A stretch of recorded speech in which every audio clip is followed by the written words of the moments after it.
Kitchen के काम मुश्किल नहीं होते हैं, मुश्किल तो होती है ये छोटी-छोटी आदतें। अगर हम इसको सुधार लेना तो किचन के काम बहुत ही ज़्यादा ईज़ी और सिंपल हो जाएँगे। जैसे कि खाना बनाते समय स्पैचुला को गैस स्टोव के ऊपर या फिर इंडक्शन चूल्हा के ऊपर ही रख देते हैं। खाना बनाने का ख़त्म होते-होते ये सूख के एकदम ड्राई हो जाते हैं और एक्स्ट्रा मेहनत लगा के घिस-घिस के इसे साफ करना पड़ता है। इसका एक सिंपल सा हैक है, या तो आप स्पून रेस्ट खरीद लो या फिर घर में कोई पुराना प्लेट है तो उसे as a spoon rest use कर सकते हो। खरीदा हुआ स्पून रेस्ट में 1 या 2 मैक्सिमम स्पून आएंगे, लेकिन घर में जो प्लेट आप यूज़ करोगे उसमें मल्टीपल स्पैचुला को आप रख सकते हो। आपका गैस चूल्हा या प्लेटफॉर्म दोनों ही गंदे नहीं होंगे। जब घर में मेहमान आते हैं तो चाय को टी ट्रे में सर्व किया जाता है, लेकिन घर में जो 4 या 5 बार डेली चाय बनता है उसके लिए कोई टी ट्रे हम यूज़ नहीं करते और हमेशा चाय छानने के वक्त नीचे गिरी जाता है और उससे क्लीन करते करते हमारी चाय ही ठंडी हो जाती है। इसीलिए एक क्यूट सा टी ट्रे अपने डेली यूज़ में रखें। अब घर में 4 बार चाय बने या 10 बार, बार बार प्लेटफॉर्म क्लीन करने की झंझट नहीं रहेगी। ये एक टिफ़िन का बॉक्स है जो मैं किचन में ऑयल और घी कंटेनर ऑर्गेनाइज करती हूँ। मेरे सेल्फ तो ऑयली नहीं होते हैं, लेकिन ये टिफ़िन बॉक्स हर 1-2 दिन में ऑयली हो जाता है, ग्रीसी हो जाता है, उसे क्लीन करना पड़ता है। यहाँ पे आप पॉलीथीन का भी यूज़ कर सकते हैं या फिर थिक पेपर का भी यूज़ कर सकते हैं एज ए लाइनर। यहाँ पे मैं पॉलीथीन का यूज़ इसीलिए नहीं कर रही हूँ क्योंकि मेरा ऑयल कंटेनर स्टील का है। कभी गर्म ऑयल भी मैं इसे डाल के रख लेती हूँ, इसीलिए। यहाँ पे मैं यूज़ कर रही हूँ वेडिंग कार्ड्स का क्योंकि ये बहुत थिक होते हैं। इसे कट करके मैं यहाँ पे डालती हूँ, ये ऑयल को एब्जॉर्ब कर लेते हैं और बहुत जल्दी ना ऑयली नहीं होता। जब भी बहुत ज़्यादा ख़राब हो जाए इसे चेंज कर सकते हैं। सेम उसी तरह से हमारे घर में हम कितने सारे डेकोरेटिव ट्रे यूज़ करते हैं, चाहे वो किचन हो, लिविंग रूम हो या डाइनिंग रूम हो। एक टाइम के बाद वो गंदे हो ही जाते हैं और बार बार उसे वॉश करते करते ना उसके साइन बहुत जल्दी चले जाते हैं और टाइम टेकिंग भी है। उसे वॉश करो, ड्राई होने के बाद उसके ऊपर सारे सामान ऑर्गेनाइज करो। इससे अच्छा है इसमें कोई लाइनिंग लगा दें। मार्केट से खरीदने की ज़रूरत नहीं है। आप कोई भी पुराना ट्रांसपेरेंट टेबल क्लॉथ या फिर बच्चों का जो टी शर्ट वगैरह आता है इस तरह के पॉकेट में, ये पॉलीथीन बहुत ज़्यादा थिक एंड स्ट्रॉन्ग होता है, इसे भी एज ए लाइनिंग आप यूज़ कर सकते हैं। भी ट्रे गंदा हो, पूरा ट्रे को वॉश करने की ज़रूरत नहीं, बस आपकी लाइनिंग को थोड़ा सा वाइप अप या फिर वॉश कर लो।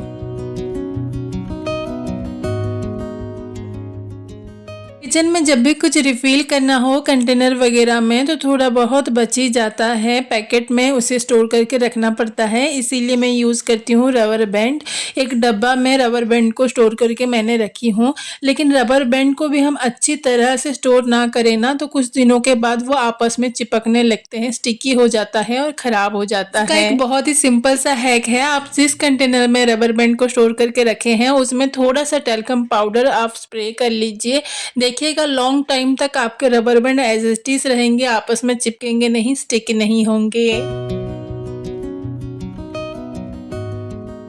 तो हाय एवरीवन, नमस्ते, जोहार and welcome back. It's me Pratiksha और आज हम बात करेंगे बहुत ही simple but smart kitchen hack के बारे में, जो कि हमारे किचन के कामों को बनाएंगी बहुत ही आसान।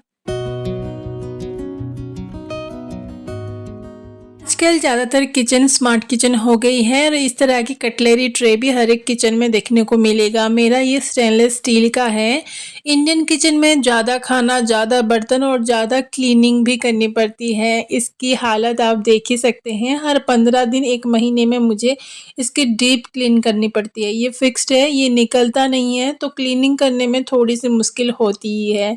सो मैंने सोचा क्यों ना इसमें लाइनिंग लगाया जाए, तो ये मैंने मीशो से मंगाया था। ये लाइनर बहुत ही अच्छा है, 5 मीटर का मेरा ये आया था जो ख़त्म ही नहीं हो रहा। बहुत जगह में मैंने इसे यूज़ कर लिया है। अगर आपको इसका लिंक चाहिए तो डिस्क्रिप्शन बॉक्स में मैंने इसका लिंक दे दिया है। तो मैंने अच्छे से क्लीन कर लिया है और मेजर करके मैंने लाइनर को कट कर लिया था और इसके ऊपर हम इसे बिछा देंगे। देखो है तो ये छोटी छोटी बात, लेकिन अगर हम इसे ध्यान देते हैं ना तो हमारा टाइम और मेहनत दोनों ही बचती है। तो हो गया प्रॉब्लम सॉल्व। हमारा ट्रे अभी लॉन्ग लास्टिंग होगा, बहुत जल्दी खराब नहीं होगा। लेकिन प्रॉब्लम अभी यहाँ पे है, इसका सरफेस प्लेन नहीं है, इसीलिए छोटे छोटे बर्तन इसमें फंस रहे थे और वो लाइनर भी यहाँ पे काम नहीं किया। लाइनर तो बहुत अच्छा है लेकिन ये सरफेस के वजह से ये अंदर इस तरह से फंस रहे थे। इसके लिए एक स्मार्ट जुगाड़ तो करना ही पड़ेगा। अगर आपके पास इस तरह के फाइल या फिर डाइनिंग टेबल का मैट वगैरह है तो आप एज ए लाइनर यूज कर सकते हैं। लेकिन प्रॉब्लम इसमें ये है कि ये छोटे छोटे साइज में आते हैं तो इसे जॉइंट करके यूज करना पड़ेगा। मेरे पास है ये कुछ सनमाइका के पीसेस, जब भी किचन के काम चल रहे थे तभी ये बच गए थे तो इसे बिना फेंके मैंने संभाल के रखा था। इसे मेजरमेंट के हिसाब से कट करना है और प्लेस करना है। इसे कट करना भी बहुत ही आसान है, यहाँ पे कटर के हेल्प से आप इसे कट कर सकते हैं।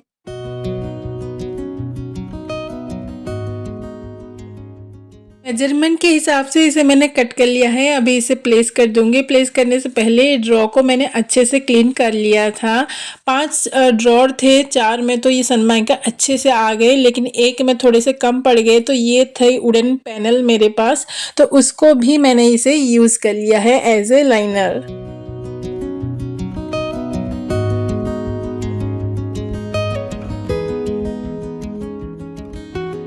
किचन तो हमेशा हमारा क्लीन ही रहता है लेकिन सिंक एरिया की बात करूं तो ये बहुत जल्दी गंदा हो जाता है और हमेशा गीला गीला रहने के कारण किचन में कॉकरोचेस भी ज़्यादा हो जाते हैं। तो ये छोटा सा हैबिट आपकी ये प्रॉब्लम सॉल्व कर सकता है। रात को सोने से पहले जब आप किचन की फाइनल क्लीनिंग करती हैं तब सिंक में थोड़ा सा डिशवॉश लिक्विड लगा के अच्छे से स्क्रब कर लीजिए, वाइप अप कर लीजिए।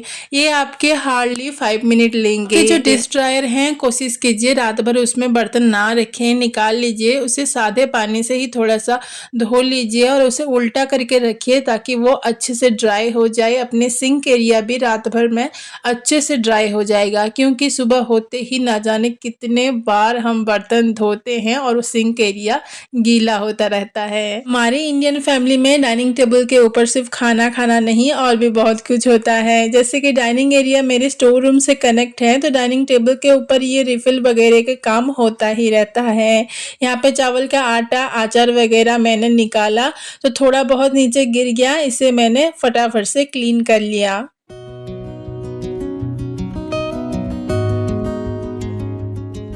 ये क्या 5 मिनट के बाद फिर से वही हालत।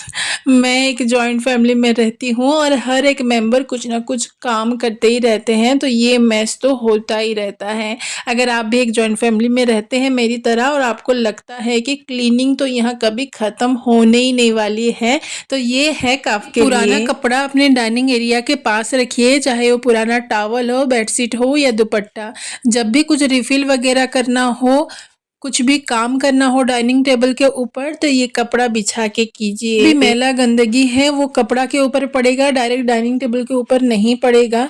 काम खत्म होने के बाद कपड़ा को लीजिए, बाहर सिंपली झाड़ दीजिए और बहुत ज्यादा क्लीनिंग करने की जरूरत नहीं। खाना डबल हो जाता है लेकिन ये मटर और गाजर के छिलके से क्लीनिंग भी डबल हो जाती है। लेकिन मैं यूज करती हूँ ये पेपर बैग, जो भी कचरा निकले सीधा इसमें, ना टेबल गंदी ना फ्लोर। मैंने कैसे बनाया है चलिए फटाफट से दिखाती हूँ। इसे बनाना बहुत ही इजी है। कोई भी पुराना न्यूज़पेपर या फिर बच्चों का पुराना कॉपी का पेपर भी ले सकते हैं।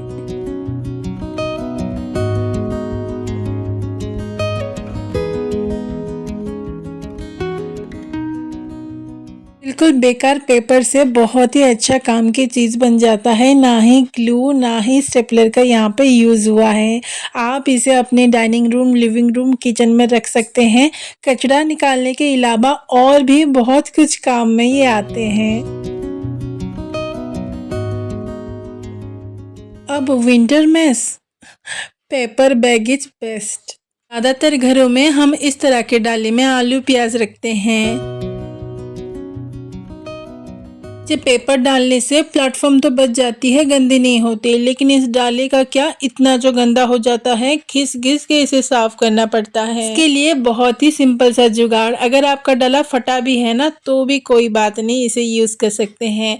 डाला के साइज के अकॉर्डिंग कैरी बैग लीजिए, डाला को कैरी बैग से कवर कीजिए और सिंपल उसके ऊपर आलू प्याज रखिए। ना ही प्लेटफॉर्म गंदा होगा, ना ही डाला को घिसना मांजना पड़ेगा।